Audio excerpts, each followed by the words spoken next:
नमस्कार, मैं ज्योतिषाचार्य आशा त्याली राजमंगल टाइम्स और धर्म मंच की एस्ट्रो मॉम सीरीज़ में आपका हार्दिक स्वागत करती हूँ। ये पूरा हफ्ता हमारा श्री कृष्ण के गुणगान करने के लिए है या कृष्ण की महिमा को जानने के लिए है, क्योंकि सभी कुछ कृष्ण में नज़र आ रहा है। जब भी हम अपने बच्चों से बात करते हैं तो कृष्ण लीला, पार लीला, उन सब के बारे में कुछ न कुछ जानकारियों का जिक्र जरूर करते रहते हैं। हमारे घरों में अब दादी नानी तो साथ में रहती नहीं है, इंडिविजुअल फैमिली में हम रह रहे हैं, तो हम मॉम्स को ही उनके बारे में थोड़ी सी जानकारी अगर हो तो हम अपने बच्चों के साथ उनको शेयर करें, क्योंकि कहीं भी किसी भी बच्चे का बचपन हो उसको कृष्ण लीला से जरूर जोड़ा जाता है। ऐसी क्या खूबियाँ थी श्री कृष्ण में कि जब भी बचपन की बात होती है श्री कृष्ण का ही नाम आता है, उन्हीं की बाल लीलाओं का हम जिक्र करते हैं। भगवान श्री कृष्ण की 16 कलाएं थीं जिनका गुणगान या जिनकी जानकारी हमें भाव विभोर कर देती है। हम सभी जानते हैं कि भगवान श्री कृष्ण हिंदू धर्म में विष्णु के अवतार माने जाते हैं। श्री कृष्ण साधारण व्यक्ति न होकर एक युग पुरुष थे। श्री कृष्ण का गीता ज्ञान समस्त मानव जाति और देश काल के लिए पथ प्रदर्शक है। हम आज की वीडियो में जानेंगे उनकी 16 कलाओं के बारे में, क्योंकि श्री कृष्ण 16 कलाओं में निपुण थे, जबकि कहते हैं कि श्री रामचंद्र जी सिर्फ 12 कलाओं में ही निपुण थे। तो भगवान की जो 16 कलाएं थीं, वो सबसे पहली कला क्या थी? श्री धन संपदा।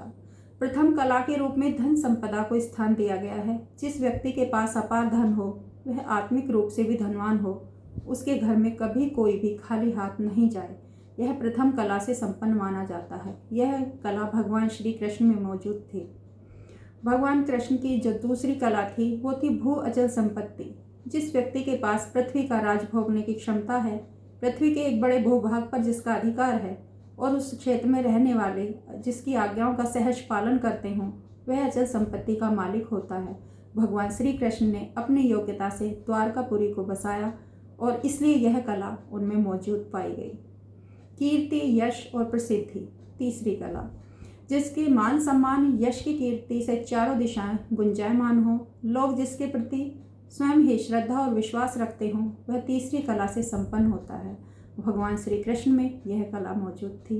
लोग सहर्षि श्री कृष्ण की जय जयकार बचपन से ही करते थे।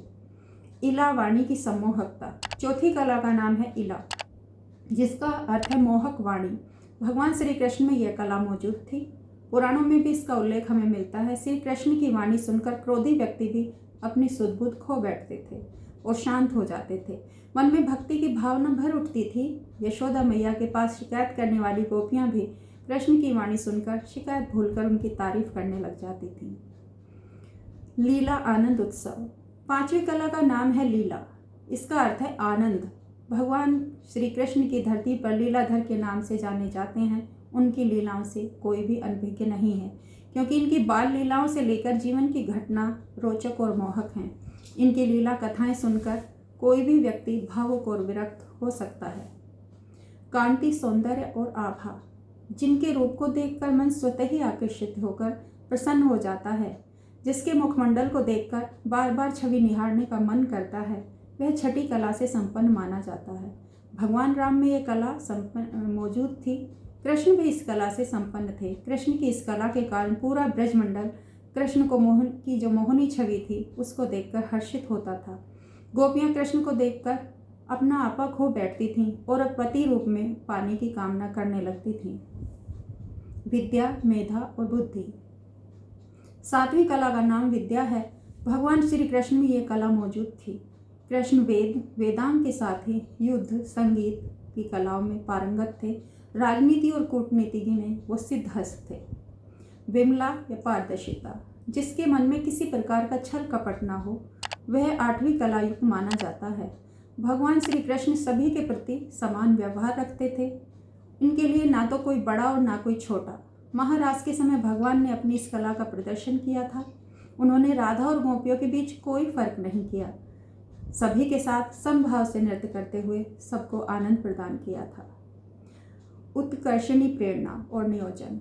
महाभारत के युद्ध के समय श्री कृष्ण ने 9वीं कला का परिचय देते हुए युद्ध से विमुख अर्जुन को युद्ध के लिए प्रेरित किया था और अधर्म पर धर्म की विजय के लिए पताका लहराने का रास्ता प्रशस्त किया था या मार्ग प्रशस्त किया था।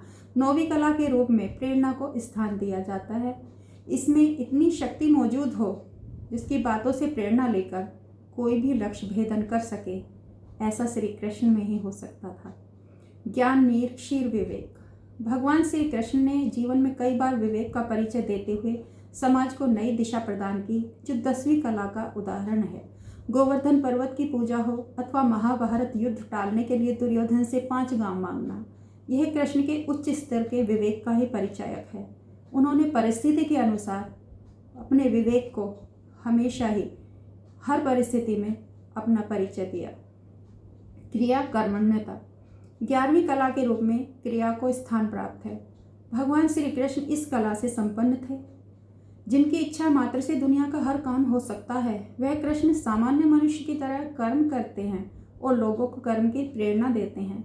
महाभारत युद्ध में कृष्ण ने भले ही हाथों में हथियार लेकर युद्ध न किया हो, लेकिन अर्जुन के सारथी बनकर युद्ध का संचालन किया था। योग चित्तलय। जिसका मन केंद्रित हो, जिन्होंने अपने मन को आत्मा में लीन कर लिया है, वह 12वीं कला से संपन्न श्री कृष्ण हैं। इसलिए श्री कृष्ण योगेश्वर भी कहलाते हैं। कृष्ण उच्च कोटि के योगी थे। अपने योग बल से कृष्ण ने ब्रह्मास्त्र के प्रहार से माता के गर्भ में पल रहे परीक्षित की रक्षा की थी। मृत गुरुपुत्र को पुनर्जीवन प्रदान किया था। प्रहवी या अत्यंतिक विनय। 13वीं कला का नाम प्रहवी है। इसका अर्थ विनय होता है। भगवान कृष्ण संपूर्ण जगत के स्वामी हैं। संपूर्ण सृष्टि का संचालन इनके हाथों में है, फिर भी इनमें कर्ता का अहंकार कभी नहीं दिखाई दिया। गरीब सुदामा को मित्र बनाकर छाती से लगा लेते हैं। महाभारत युद्ध में विजय का श्रेय पांडवों को दे देते हैं। सब विद्याओं में पारंगत होते हुए भी ज्ञान प्राप्ति का श्रेय गुरु को देते हैं। यह कृष्ण की विनयशीलता ही तो है। सत्य यथार्थ। भगवान श्री कृष्ण की 14वीं कला का नाम सत्य है। श्री कृष्ण कटु सत्य बोलने से भी परहेज नहीं रखते और धर्म की रक्षा हेतु सत्य को परिभाषित करना भी जानते हैं। यह कला सिर्फ कृष्ण में है। शिशुपाल की माता ने कृष्ण से पूछा कि शिशुपाल का वध क्या तुम्हारे हाथों ही होगा? कृष्ण ने निसंकोच कह दिया कि यह विधि का विधान है, मुझे ऐसा करना पड़ेगा। इसना आया आधिपत्य। 15वीं कला का नाम इसना है। इस कला का तात्पर्य है कि व्यक्ति में उस गुण का मौजूद होना जिससे वह लोगों पर अपना प्रभाव छोड़ सकता है या स्थापित कर सकता है। जरूरत पड़ने पर लोगों को अपने प्रभाव का एहसास भी दिलाता है। कृष्ण ने अपने जीवन में कई बार इस कला का परिचय दिया और प्रयोग भी किया, जिसका एक उदाहरण है कि मथुरा निवासियों को द्वारका नगरी में बसाने के लिए तैयार करना।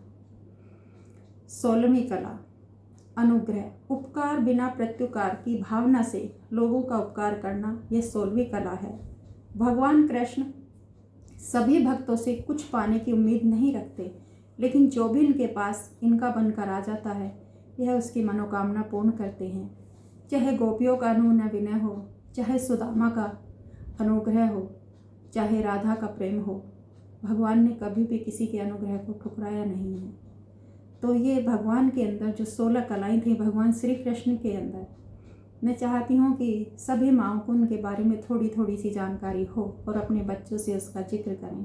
हम कार्टून या कैरेक्टर कोई भी टीवी पर अपने बच्चों को देखने के लिए एंटरटेन का एक जरिया आजकल आसान सा ढूंढ लेते हैं, लेकिन अगर हम अपने युग पुरुष या अपनी सनातनी परंपरा के बारे में थोड़ी सी जानकारी रखते हैं, बच्चों से शेयर करते हैं, तो हो सकता है हमारी आने वाली पीढ़ी कुछ ज़्यादा संस्कारी हो। नमस्कार, धन्यवाद।